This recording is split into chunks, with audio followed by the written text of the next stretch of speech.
مولا نے فرمایا کہ جب میرا وصال ہو جائے، میں مر جاؤں، تو میری قبر جو ہے وہ زمین پر تلاش نہ کرنا، میرا مزار جو ہے وہ تو لوگوں کے دلوں میں ڈھونڈنا، واقعی دلوں میں ہے۔ ایسی ہے جی۔ اس سوال سے پہلے اب میں یہ عرض کر دیتا ہوں، یہ ہر عارف کا جو سینہ ہے اس کے اندر ڈھونڈو۔ یہ بلکہ مولانا رومی کے مزار کے باہر مقبرے پہ یہ شعر لکھا ہوا ہے کہ جس میں وہ یہ فرماتے ہیں، کعبۃ العشاق باشد ای مقام، اچھا، ہر کے ناقص آید اینجا شد تمام، واہ واہ کہ عشاق کا کعبہ ہوگی یہ جگہ، اور جو بھی ناقص یہاں پہ آئے گا وہ مکمل ہو جائے گا، کامل ہو جائے گا۔ اور دوسرا شعر اس کے ساتھ یہ لکھا ہے کہ بعد از وفات تربت ما بر زمین مجاؤ، اچھا، در سینہ ہائے مردوں میں عارف مزار ماست، واہ واہ واہ، کہ میرے دنیا سے چلے جانے کے بعد میرے مزار کو زمین پہ نہ ڈھونڈنا، بلکہ تم میرے مزار کو عارفان کامل کے سینے میں تلاش کرنا۔ آپ دیکھیں نا کہ یہ کتنی پریکٹیکل بات ہے کہ آپ کو رومی کی زیارت کرنے کے لیے کونیا جانے کی ضرورت نہیں ہے، آپ کو جہاں اہل درد مل جائیں وہاں آپ کو رومی کی زیارت ہو جاتی ہے۔ تو جو پہلا سوال تھا کالر کا کہ ادب، یہ حضرت سلطان باہو رحمۃ اللہ علیہ نے اس کے بعد ایک چیز جو مثال دی ہے وہ یہ فرمایا ہے کہ آپ نے یہ فرمایا کہ جو جاگ بنا دو جمدے ناہی یا حضرت باہو، بھامے لال ہومن کڑ کڑ کے ہوں، کہ دودھ تب تک جمتا نہیں ہے جب تک اس کو جاگ نہ لگائی جائے، اور علم جو ہے وہ تب تک تاثیر نہیں کرتا وجود کے اندر جب تک کہ ادب پیدا نہ ہو جائے۔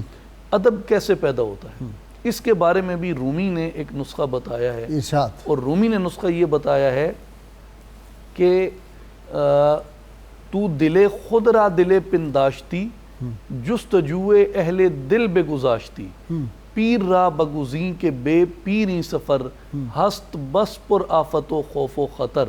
وہ یہ کہتے ہیں کہ تو نے اپنے دل کو دل سمجھ لیا ہے، دل کی اصل بات یہ ہے کہ کسی صاحب دل کی تلاش کر، جب تجھے صاحب دل ملے گا تو تیرا علم جو ہے وہ تیرے وجود کے اوپر اثر کرے گا اور کام کرے گا۔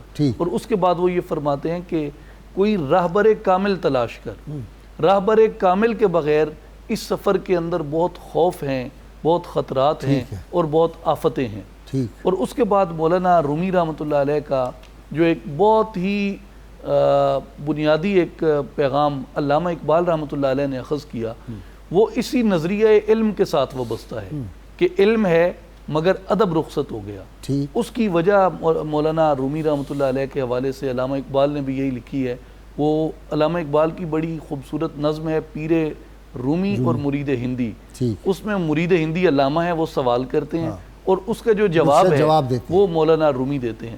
وہ یہ دیتے ہیں کہ علم را بر تن زنی مارے بود، علم را بر دل زنی یار بود، کہ اگر تو علم سے شکم پروری کرے گا تو یہ تیرے لیے ڈسنے والا سانپ بن جائے گا، لیکن اگر تو علم سے روح پروری کا کام لے گا تو یہ تیرے وجود کو نور کی طرح معطر اور روشن کر دے گا۔ سبحان اللہ۔ اب سارا مقدمہ جو پوسٹ انڈسٹریل سلیبس کا ہے وہ ہے ہی شکم پروری کے اوپر، یعنی انسان کی 10,000 سال کی تہذیب میں کسی فلسفی نے، کسی بڑے نے، بشمول سقراط، افلاطون، یونانیوں کے، چینیوں کے، ہندیوں کے، ایجپشن، کسی فلسفے کے اندر علم کا مقصد شکم پروری نہیں آیا۔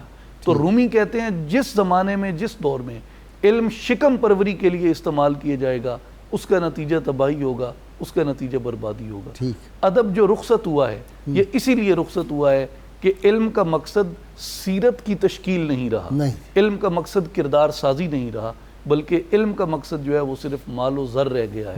اقبال نے اس پہ تشکیل ذات جو ہے وہ بالکل ہی ختم ہو گئی، مفقود ہے۔ وہ تشکیل ذات نہیں، کیا اس کو شکم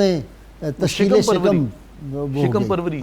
اچھا، اقبال نے اس پہ بڑی خوبصورت بات کی ہے، اور یہ بھی بات بنیادی طور پہ رومی ہی سے انہوں نے اخذ کی ہے۔ وہ یہ کہتے ہیں کہ وہ علم نہیں، زہر ہے احرار کے حق میں، جس علم کا حاصل ہے جہاں میں دو کفے جو، کہ جو 2 ٹائم کی روٹی کے لیے علم حاصل کیا جاتا ہے وہ آزاد بندوں کے لیے علم نہیں ہے بلکہ وہ زہر قاتل بن جاتا ہے۔ بالکل ٹھیک۔ تو مولانا روم رحمۃ اللہ علیہ کے بارے میں ایک بات جو میں یہاں پہ عرض کرنا چاہتا ہوں وہ یہ ہے، خاص کر اسکالرز کے لیے، کہ رومی کوئی کیا تھے، جیسے شجرہ بیان کیا قبلہ نے، دیوان صاحب نے، رومی کی جو دادی تھیں وہ سلطان خوارزم شاہ کی بیٹی تھی، ہاں بادشاہوں کی بیٹی تھی، اور اسی طرح رومی کے خاندان کے جو لوگ تھے وہ بڑے بڑے مناصب پہ، بڑے بڑے عہدوں پہ فائز تھے. تو رومی نے اتنے بڑے مناصب لے کے، اتنی بڑی دنیا داری کی جھلک دیکھ کے انہوں نے اولاً علم اختیار کیا.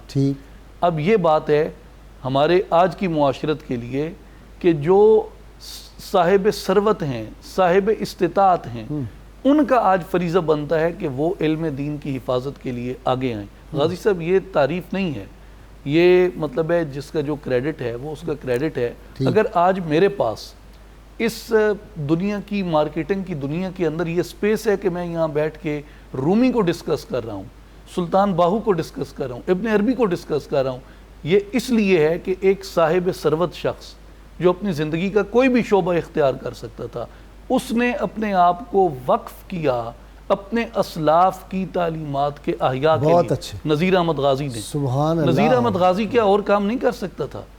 یہ صاحبان ثروت جو ہیں، صاحبان استطاعت جو ہیں، یہ ٹرینڈ بدل دیتے ہیں. اور اس کی سب سے بڑی مثال مولانا جلال الدین رومی ہے. جب وہ فقر کی طرف آتا ہے تو اس کے اندر جو بے نیازی ہے وہ بے نیازی ان کے خاندان کے پیچھے سے آتی ہے. بالکل، یعنی اس کو کسی چیز کا لالچ نہیں ہے. وہ جو واقعہ اس دن میں اور آپ اسی پروگرام میں ڈسکس کر رہے تھے کہ وہ پینشن والی بات، وہ پینشن والی بات جو ہے آج ہم 3 تو پکے پینشنر ہیں. جی ایسے ہی ہے، میں تو جو کچھ ہے انہی کا بزرگوں کا دیا ہوا ہے. اچھا جی ایک بات ذرا مجھے سمجھائیں. وہ فرماتے ہیں فارسی کا لفظ تو پہلا مصرع تو مجھے نہیں کوئی اتنا مستحضر، آکلاں سر ہا کشیدہ در گلیم، کہ احمق لوگ حکمران بن گئے اور ان کے ڈر سے عقل مندوں نے سر قباؤں میں چھپا لیے. خاک میں مل گئے نگینے لوگ، حکمراں بن گئے کمینے لوگ. بنیادی طور پہ یہ رومی رحمۃ اللہ علیہ کے زمانے میں اگر دیکھیں اور آج کو دیکھیں تو میں پھر بھی اس سارے انتشار کے باوجود اور منگولوں کے حملوں کے باوجود لوگوں کے اندر ایک حمیت ایمانی پاتا ہوں. تبھی تو ان کے پاس آئے کہ حملہ ہو گیا ہے جی، اور وہ جو بیجو خان ہے وہ آ گیا ہے، سرحد پہ ہم لڑ نہیں سکتے، آپ کوئی مہربانی فرمائیں. تو پھر مسلح ڈالا بابے نے. بیجو خان جو تھا وہ دنیا میں سب سے زیادہ نشانہ باز تھا تیر کا. وہ چلاتا رہا تیر نے کام بھی نہیں کچھ کیا. اس نے کہا بھئی اس سے نہیں لڑ سکتے، یہ کوئی اور ہی چیز ہے، چلو واپس چلے.